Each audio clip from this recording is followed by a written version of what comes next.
verdade. Porque a imprensa, os jornais, telejornais, os programas de jornalismo no rádio, chamemos de imprensa, tudo isso aí. Eles não só ficam a favor da censura, como eles ignoram o direito à liberdade, direito à informação correta. Eles não lutam pela liberdade de expressão, interessa a eles manter calados os outros e não se preocupam com o brasileiro que quer ler a verdade. Então, eles escondem a informação ou publicam coisas deformadas aí pela ótica esquerdista. E o que acontece? Deixa uma multidão de brasileiros, aí, incontáveis brasileiros, se sentem órfãos do que foi a Veja, a própria Globo, em determinados momentos, o Estadão, a Folha, menos, mas eram jornais que tinham algum respeito pela verdade. Agora, você tem essa turma procurando. O Brasil é um país estranho, né?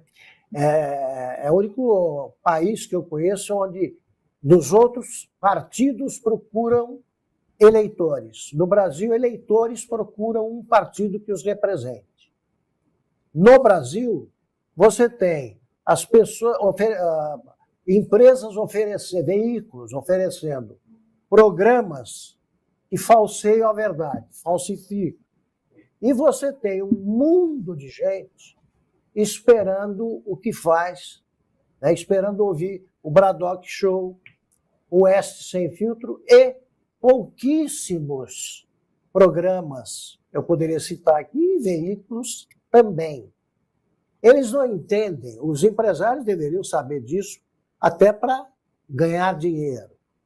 Agora, os jornalistas controlarem as redações, são jornalistas militantes, condenam esse aparelhamento das redações, é uma condenação à morte. Não sei se vocês viram as últimas medições, as últimas tiragens da imprensa. A última que eu vi foi na semana passada, eu vi que a Folha, a edição impressa da Folha, chegou a 45 mil exemplares. Daqui a pouco nós vamos estar batendo esse número, somando as telas aí que a gente vai... As telas que vão nos acompanhar. 45 mil. Os jornalistas antigos, eles valorizam muito a coisa impressa. Quando eles perdem uma coluna lá, eles ficam arrasados. Eles vão para o digital. Pois bem, o digital não está compensando a perda, não. Está em queda. Também em queda há 3 anos.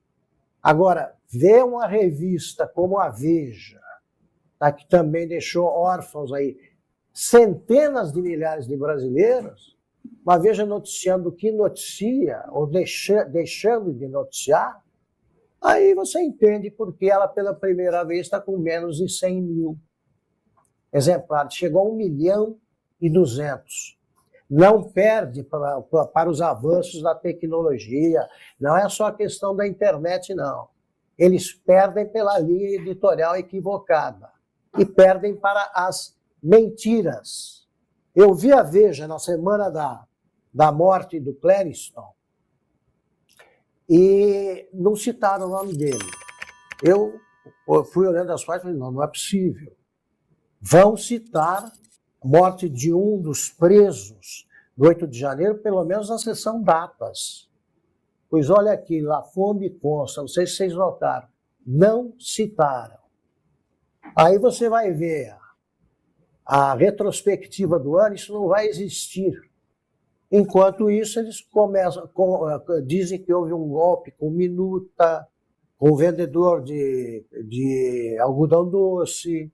O povo, tratado como idiota, abandona o veículo. Já vi essa história acontecer. A única coisa que fecha qualquer veículo, qualquer programa, é a falta de credibilidade. Não é o governo, mesmo que use a censura. E também não é o anunciante, não. É quem deixa de acreditar no que ouve porque é mentira. Ou no que lê, porque é mentira. E curioso que é um fenômeno global. Aqui nos Estados Unidos está acontecendo a mesma coisa. Outro dia o Elon Musk mesmo postou a queda de audiência e de assinantes de New York Times, da mídia mainstream aqui, porque também com o fenômeno Trump, eles viraram militantes, eles sacrificam a verdade ou a objetividade mais imparcial possível ao tratar do assunto em nome de uma causa que eles julgam maior, salvar a democracia da ameaça populista, fascista da extrema-direita. Então, quando o cara coloca isso acima dos princípios jornalísticos, é óbvio que a credibilidade vai pro ralo, né? Eu vou contar um bastidor aqui. Diga, Augusto.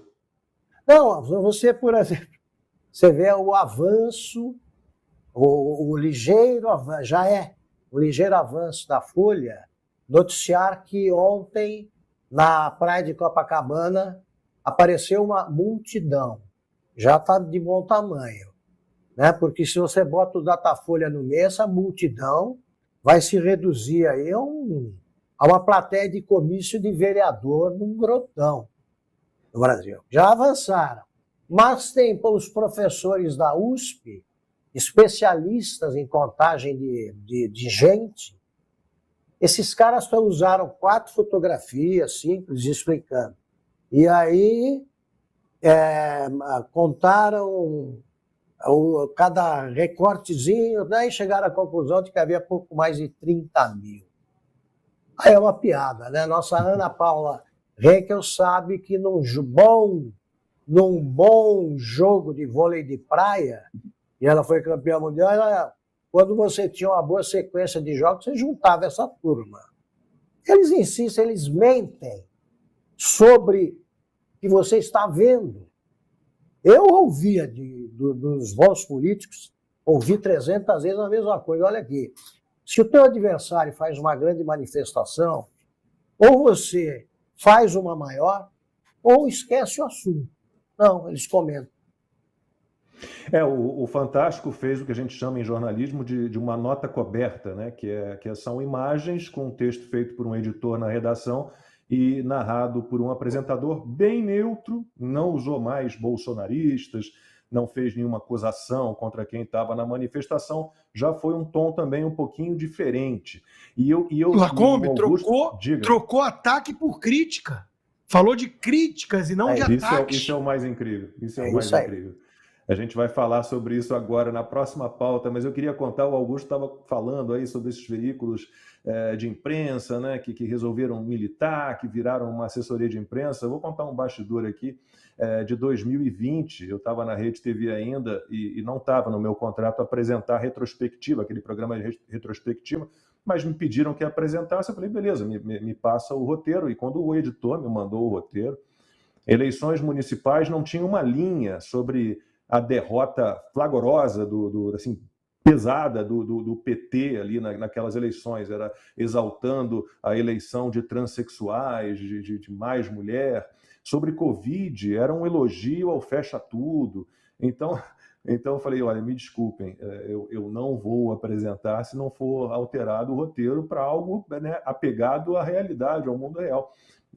Não quiseram trocar. Eu, inclusive, fiz uma coluna para a Gazeta do Povo perguntando, com o título era mais ou menos esse: qual seria a sua retrospectiva do ano?